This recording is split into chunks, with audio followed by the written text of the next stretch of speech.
Hello, friends. So this is going to be 6 and maybe 7 years of Bhikkhu video. Um, right now, I am about 6.5 years into the monastic life, into full Bhikkhuhood. The last time I did a full one of these videos was actually 4 years of Bhikkhu. Um, I did a few brief little things when I was up in the when I was doing my 5th year Vassa with Ayatataloka up in the tent. Um, but like to have a full like half-hour video like I do before, like I've been doing, since even before I became a monastic, I haven't done that in a bunch of years now. It's been a little while. And so I figured it was time to do that. So I looked over the old videos for the first time in a while, and the 4 year video I made, I had just literally, COVID had just started, and I had just kind of, or maybe not just started, a couple months into it. And at that point, that's when I had realized, okay, well now I'm out. Like that was kind of like the beginning of my nomad days. And since then, it's been quite an interesting journey. There's a few major topics that I want to go over, but as I always do, I try not to prepare too much for these because I want to kind of have it just flow out and see how it goes. So I guess I can start by giving a little bit of a summary of since my last video. So it's coming up on 2 years ago. This Vassa will be 2 years that I was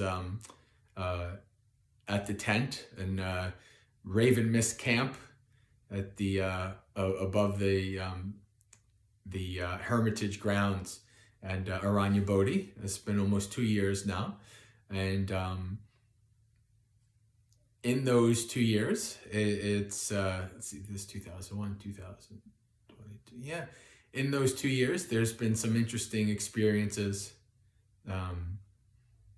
First of all, I never did actually kind of make like a summation video of that 5th Vassa. And I said I was going to write an article, and I've tried to. I've sat down to write that article multiple times, but it's like, sometimes you go through experiences that are just kind of so deep and profound that it's like you need a bunch of years to process it in your mind. I don't know. It was, I had, from the time I left Bhavana, I had a lot of, as I said in previous videos, I had a lot of working on myself to do, trying to bring myself back to, out of kind of like depressive survival mode to be more like positive flourishing mode. And those years since as being a nomad, that's been one of my main goals, really. I had started to think about Colorado and Maggasekha and things like that, but not so much, not too much. I was mostly focusing on kind of turning myself around, getting to the more kind of positive, energetic path that I was on before I became a monk. And so that was something that I was working on, over that time, right? Bringing myself back on the path in a positive, skillful, good way. Trying to build up some zeal for the practice, things like that. And it was something I was slowly working on. And then I would say like those 3 months, I was total almost 5 months in California, because after Aranya Bodhi, the 3 months Vassa, I spent a couple of weeks with Aya Santusika and Aya Chittananda in Karuna Buddhist Vihara. And then I spent a week at Abhayagiri, which was another amazing experience. And then, moving on from there. But and I don't need to go into details because I already did in those previous videos. I spoke about my time because I was literally in the middle of it. But that time really helped me kind of really uber work on myself, really feel, really kind of turn things around a little bit. It was kind of like, I use the analogy a lot of like this is how I feel like the process is. It's like, if you know, like those big, huge, like freighter ships, right? They can take like 50 miles and hours just to like turn, right? It's this slow process. And when I felt at the end of that Vassa that I had finally turned the corner, like it was actually from here on in, it was up. And that's really, has been that, it's still been a slow process, but that fifth Vassa was the turning of the corner for me. That Vassa helped me to have a focus, right, on my own practice, developing myself, and also how that's connected to the things I want to do with Maggasekha, right? How I want to build this organization, train good monks and build an organization that will be of benefit to the people of the Americas. And there's plenty of other good organizations. It's not like I'm competing with them. I'm just adding to it, because if you really know the scope of the land, there's way more demand than there is supply. So, I think adding my own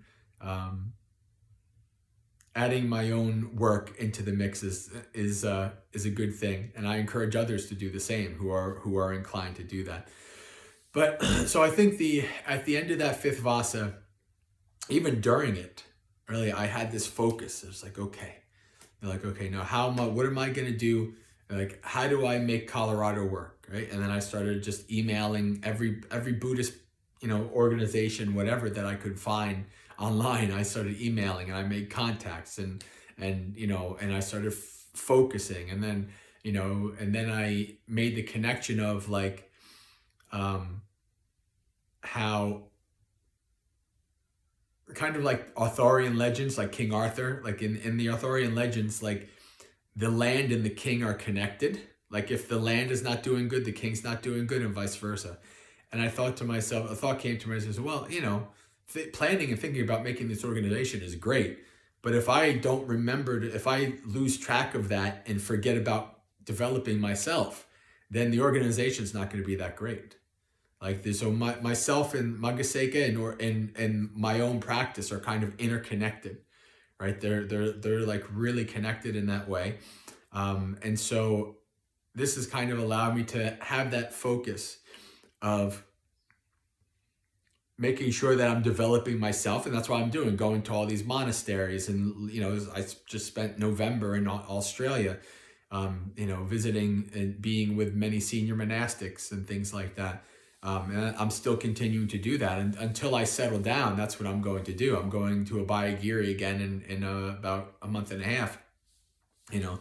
This is what I'm doing. These are my nomad years, my selfish years, as some Thai forest Abhayagiri monks have said. These are the selfish years, right? These are the years that you do travel and you develop yourself and things like that. Because then, once if you become an Ajahn, you settle down, you start your own place, whatever, and then it's just off to the races from there.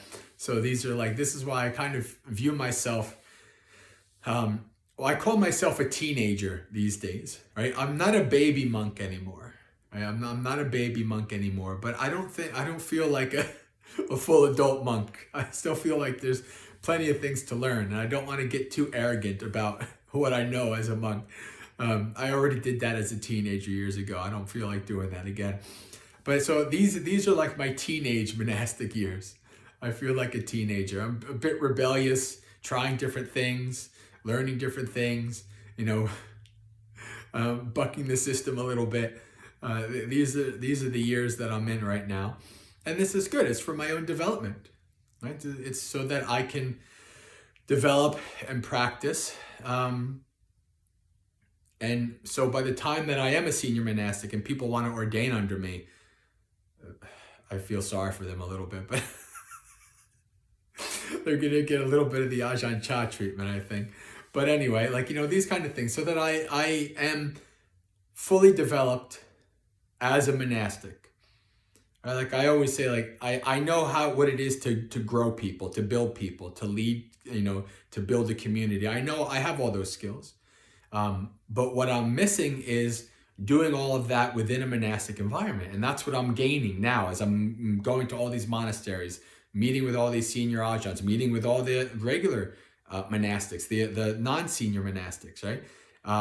This has been an interesting experience for me as well, because again, I'm not a baby monk anymore, right? When I was a bhavana, like I'm around monks who've like been monastic since they were born, since they were like children. So they have like 40, 50 Vassa, and they're also in their 50s, 60s, 70s, 80s, 90s. And I'm, a younger guy, my, 40s, and low Vassa. And so I was always just used to being the junior monastic. And, 2 years ago in California was really my first experience of, I go to a Abhayagiri and most of the monastics are junior to me. And I'm like, okay, what am I supposed to do? like I was placed in this, the Thai forest has this word for it. It's called being a Manjima monk. Manjima, middle, right? The middle length discourses. Manjima is like, so I'm a Manjima monk. And this was kind of a new concept for me because I'm just so used to being the junior monk. And now I'm the monk where it's like, okay, I'm this like more senior monk that's visiting. And people have questions and they're interested. And they're like, oh, Bhante, such and, and they kind of, they bow and they look. I'm like, oh yeah, that's right. I guess this is part of the monk's life, isn't it?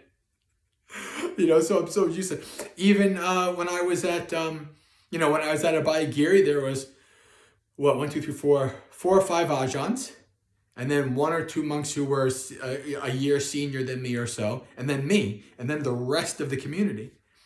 And then at Bodhinyana, it was Ajahn Brahm, Ajahn Brahmali, Ajahn, I forgot the one Ajahn, Sirya Ratana, who was ordained by Bhante Ji, is just myself. And then 7 Vassa monk, and then me. And then 20, bhikkhus and samaneras and anagarkas. And it's kind of like, well, this is interesting. Like, how do I act in such, this is, so I've been having these experiences the last couple of years of, I'm not the junior monk anymore. I'm like the monk that some people actually kind of, I don't want to say look up to, but they have, well, it's like, oh, okay, this is this visiting, monastic. Let me talk to them. Let me ask questions. Let me X, Y, Z and all these things. And so that's been an interesting experience. It's been an experience of me kind of accepting that I am moving into a more senior role, which by the time I'm, 4 years from now, actually 3 years, because I'm coming up on my 7th Vassa. So 3 years from now, I'm a Tara. And, I don't know if I'm not ready for that yet. But I guess you also got to think who is, right? It's like when you become a Tara, it's like, I'm sure there's a learning curve of like, oh yeah, now I'm a senior. I'm a senior? Okay, I have to kind of learn how to be a senior. Right. And so this is the beginning of that for me. Learn how to be a senior. I've already had people kind of hint or think about wanting to they wish that they could ordain under me and things like that. And it's like, okay, no, not yet. Obviously by monastic law, not yet, but just like, no, I'm not ready for that just yet. But being a Manjima monk is a new experience of the last couple of years. And even I had one of the great experiences I used to have this at Bhavana a lot. As a traveling monk now, is not so much, but when I was at Abhayagiri, there was an Anagarika there, and I don't know if he's stayed there and he's become a Samanera. I don't know. I'm going to find out in a couple months, obviously. Ravi was his name. And he came up to me towards the end of my stay and he says, Bhante, he's like, you probably don't remember me, but I actually came to a retreat at Bhavana. And he said, like, you did 3 of the retreat days, and Bhanteji did 1. And I was kind of on the fence, thinking about being a monastic at the time, going back and forth. But being with you for those 3 days and seeing how you were and how you taught and then the questions you answered and everything, it's like that was my impetus that I wanted to go forth.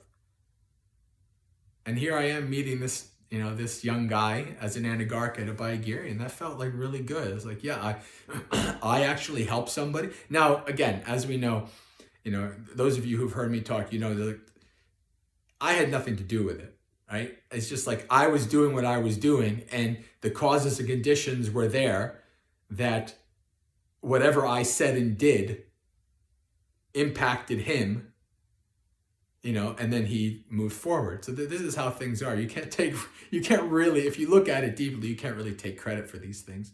But it's a heartwarming thing. It's like really like, yes, especially with monastics. I have this real like brotherly, sisterly like feeling with monastics. And that's part of when I have my own monastics. I really want to build on that because I don't see that a lot in monasteries. That's not really something that, and you see it in the early texts, you see it in the Vinaya. This is how the Buddha wants us to be, but it's just not that. It's not like that, unfortunately. But, I guess to go back to a little chronological of what's happening then. So I spoke about my California trip. And then after that, I was real gung-ho. I was real zealous and energetic to build Maggasekha. I went to Colorado. And I spoke about Colorado. I'm not going to go into detail about that here. It's not what the purpose of is. But I think when I can speak about Maggasekha in Colorado, building Maggasekha in Colorado, the focus has, as I was saying before, I have this image in my mind of like the Arthurian legend. Like Maggasekha and myself are like, we're completely interconnected. Like if I do well, Maggasekha will do well. If I develop myself, Maggasekha will develop. And even vice versa. So I've kind of felt like, in a way, I felt a bit aimless for much of my monastic life. Like before my monastic life, I was focused, I was zealous, I'm going to become a monk, I was going to So I had that strong focus, I had a goal, I was striving for that goal. And that was like, when I look back at my practice, like if I have to say the best, like that was the best my practice ever was. Like I was just rocking, everything was great. I was energetic, I was exercising, I was doing all kinds of things. And, I had almost like mastered the lay life. And then I came to the monastic life and I'm like a total noob again. And it's like all kinds of things like my energy is horrible and this and that and overburdened with work and responsibilities. And so it's been like a new birth, right? It's a new learning, growing pains, new learning and figuring out things. And so this has been I almost lost my path here. So thinking about Maggasekha and how I'm going to grow and build it has also been a huge impact on my own practice, again, because of that connection. This has kind of like been my focus, right? Now that I'm a monk, now that I'm becoming more senior, there's still a part of me that, that is like my personal goal is to become awakened. Although I'm a bit more wise on that now, and I don't have as much zealousness about it, for better or worse. I don't know if it's for better or worse, or if it's wisdom or stupidity or whatever, but it feels a bit different.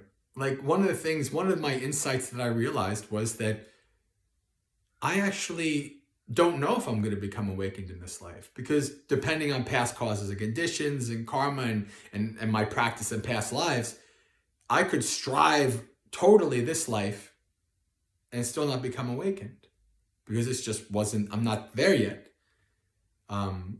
Or I could be ready to become awakened in this life.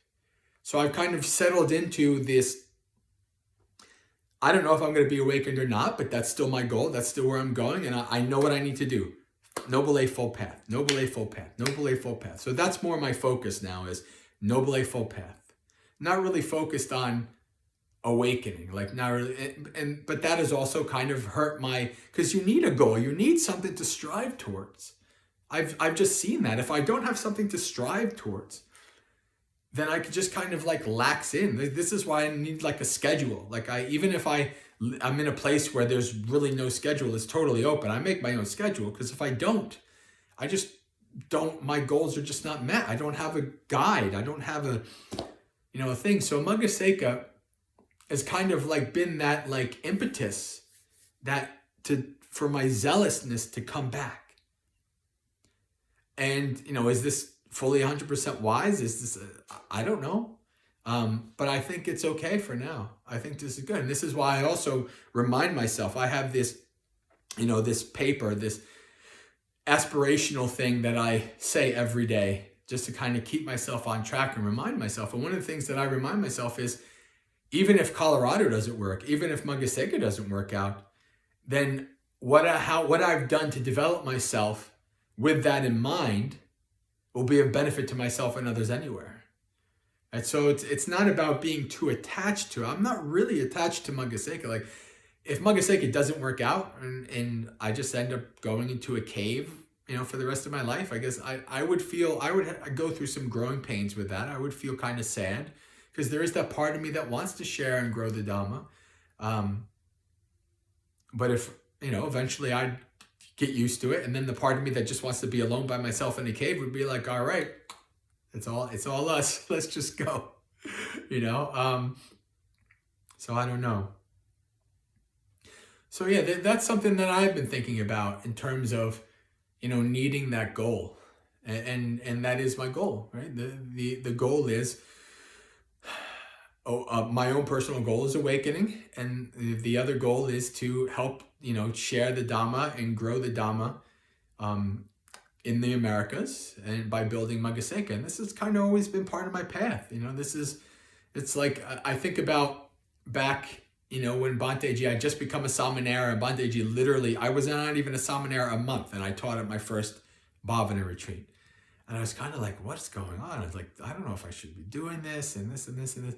And around that time, Bhante Analayo came to visit. He had come to America after spending a couple of years taking care of his parents. Now he's in Barre, IMS, up in Massachusetts. But this is when he had just come, right before he went up there. He came to pay respects to Bhanteji. So I got to spend a day, 2 days with him. And I asked him about this, and he says, each one of us have our own karmic trajectory. And I realized, like, yeah, I guess, like, I didn't expect or plan to be sharing Dhamma. To have a YouTube channel with hundreds of videos of me talking about Dhamma. I didn't expect to do that so early.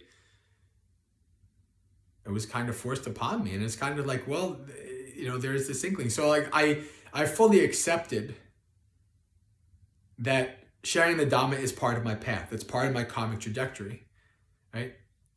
Even without my, it was a desire. It's something I knew I wanted to do, but I'm thinking after 10 years as a monk, and, then maybe I start teaching, then maybe, I wasn't expecting to do it so early. But so this path has kind of been, in a way, put forth before me, really kind of in some ways without my doing. It's kind of like my karma unfolding. The vipaka, the fruit of my karma unfolding. And so far it's been of benefit to me. It's been a struggle as well, but it's also been of benefit to others, and so far it's going well. And so I also view, to have that connection, I also kind of see as well that part of my own development of becoming awakened will be being with others, right? Developing good monks, developing a good monastic community, sharing the Dharma with others. I think that's part of some people's path of awakening. And other people, and this is something I didn't really think of, but it kind of came up with people talking about other monks and things like just, in my normal day-to-day of being engaged, talking to people, my travels, and this kind of concept came up, and I was like, I guess, yeah, this is right, isn't it? This is why it's like part of my path, like to be with others, so I don't necessarily view Maggasekha as something other than and apart from my monastic journey, my path. Right? It's part of my path. That's what I said it in I think 3 years as a monk. I said when I realized I had that realization that I can't do this on my own. Like nobody can become awakened of a Buddha can become awakened on their own. But then the Buddha sets up this whole framework, the Fourfold Assembly, the monastic Sangha. The Buddha sets up this social framework to help you become awakened. Right? So, and this is what I need. I need that. I think if I can't have that social framework, well, maybe I can build it. Maybe the people that I train and develop, I can help them and they can help me. And together we can become awakened. Right? So these are my thoughts about Maggasekha. I guess to talk about the Nomad Life. Nomad Life has changed a little bit in tone. The first couple of years, like in the beginning when I first started Nomad Life, I was kind of a little afraid. Because I was like, where am I going to stay? What am I going to do? And, it was kind of nice. People actually invited me different places and things like that. And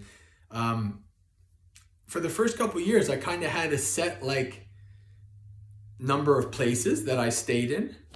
And I mentioned this actually in a video recently. Again, so I shouldn't go too deeply into this. But the Nomad Life has become a bit harder these days. And that's been a training as well. That has been a training as well of observing the worry that arises in my mind. Where am I going to go? Where am I going to stay? What is 4 months from now going to be? As I say in the other video, I think the state 2023, the state of Maggasekha and the Nomad Life, etc. I explain more in that. How I'm working with that and observing that and trying to be okay with the uncertainty and trusting in karma to provide and all these kind of things. So I don't know what this Nomad Life is going to be like for the next couple of years, or, I'm kind of open to see where it's going to go. But I do want to continue to be free. Right? I want to continue to be free of too much responsibilities, especially other people's responsibilities. If I'll go to Empty Cloud or, a place now, I'm going to go spend some time at Aya Sudama's place, Charlotte Buddhist Vihara, while she goes away. I'll go and help, babysit people's places, no problem.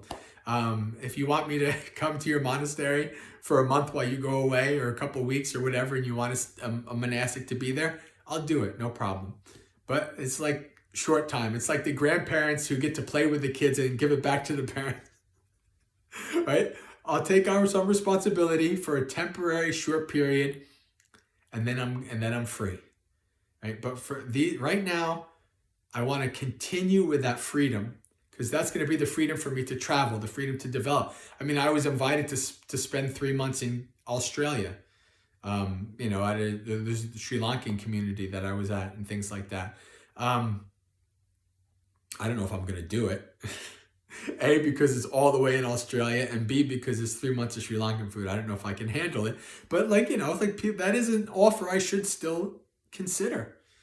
So we'll see how the Nomad Life goes. It's continuing, but I want to be free until when I get locked down, it's going to be locked down for Maggasekha. It's going to be locked down to start Maggasekha Vihara or then eventually the monastery and things like that, like to build that, right? To build my own thing, to build Maggasekha. That's when I'm going to be locked down, and that's going to be okay. I'm going to have no problems with that. But for now, I need this time to be free, to not be overburdened with responsibilities, right? Usually, like in the Thai forest tradition, that's like the first 5 years.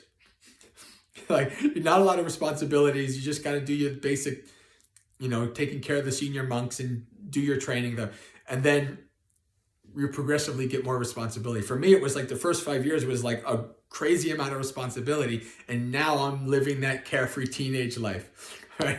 Minimum responsibility.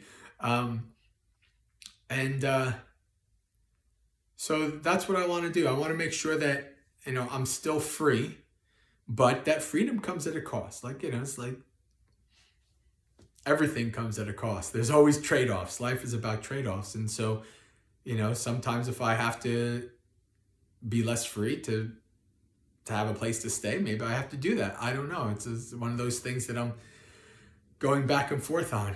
But it's not like a million places are knocking on my door for me to come stay there. It's like a few places here and there, but yeah, not that much. But still I get by, get by with little help from my friends, as they say. And, I think that's it. That's it.